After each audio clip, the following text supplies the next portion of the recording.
گجشتہ کے علاقے تھانہ مامو کانجن کے علاقے 501 گاؤں پہ کا جہاں سینکڑوں مریدین نے پیر کی قیادت میں نجائز قابضین سے 18 کروڑ روپے کی مالیت کی 800 کنال اراضی واگزار کروا لی، جبکہ پہلے سے قابض پارٹی کا بغیر سرکاری افسر وارنٹ داخل قبضہ کے دوران فائرنگ اور ڈنڈوں سے 5 افراد زخمی ہونے کا دعویٰ بھی سامنے آیا۔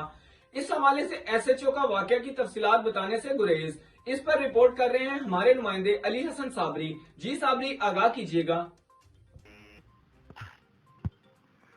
جی، گزشتہ 10 سال سے تھانہ مامو کانجن کی حدود چک 501 گابے میں شکیل عباس بہنیوال اطہر الماس تارڑ کے 94 ایکڑ زرعی رقبہ پر ناجائز قابض تھا، کیونکہ اطہر الماس بیرون ملک مقیم ہونے کے باعث اپنی اراضی کا قبضہ واگزار کرانے سے قاصر تھا، تو اس نے جڑا والا کے محمد بوٹا نامی شخص کو مختار نامہ خاص دے دیا، جس نے عدالت اور محکمہ ریونیو سے قبضہ لینے اور ناجائز قابضین سے 10 سال کا تاوان حاصل کرنے کا فیصلہ لے لیا۔ اسی دوران اس نے علاقہ کی معروف روحانی شخصیت کے صاحبزادے پیر محی الدین سے مذکورہ اراضی کا سودا طے کر لیا۔ عدالتی احکامات کے مطابق ہفتہ کو نائب تحصیلدار رائے علی احمد نے پولیس کی مدد سے اس رقبے کا ناجائز قابضین سے دخل لے کر دینا تھا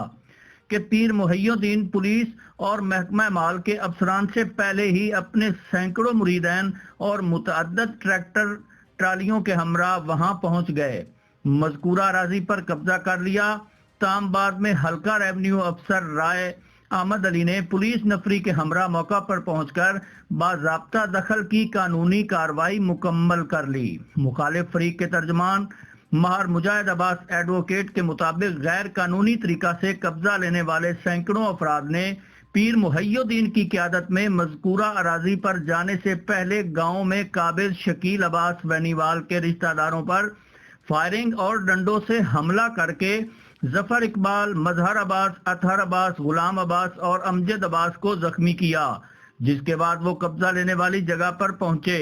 کچھ چشم دید افراد کے مطابق قبضہ لینے کے دوران مقامی پولیس جائے وقوع سے کچھ فاصلہ پر موجود تھی، مگر انہوں نے کسی قسم کی مداخلت نہیں کی۔ اس حوالہ سے ایس ایچ او نعیم علم الدین نے رابطہ پر واقعہ کی تفصیل بتانے سے گریز کیا ہے۔ جی